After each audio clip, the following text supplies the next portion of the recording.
গতকাল 12ই জানুয়ারি এই প্রবাদ প্রতিম পুরুষটির জন্মদিন ছিল।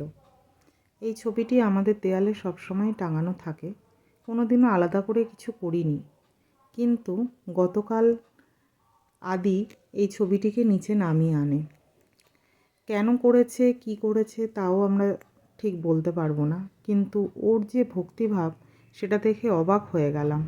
ছবিটির দিকে ও তাকিয়ে যেমন ছিল তেমনই নিচে নামিয়ে ছবিটিকে স্পর্শ করেছে এবং যেভাবে সে তার শ্রদ্ধা জ্ঞাপন করেছে আমাদের সেটা দেখে হতবাক হয়ে গেছি আমরা সবাই।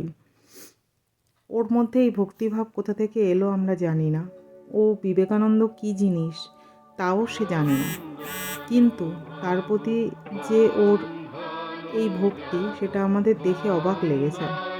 আসলে হবে নাই বা কেন, ওর দাদাই, বাবাই, কাকাই সবাই যে রামকৃষ্ণ মিশনের ছাত্র, হয়তো ওর রক্তেই আছে এটা, তাই হয়তো ও এই জিনিসটা করেছে। কিন্তু এটা দেখে আমাদের সত্যিই অবাক লেগেছে।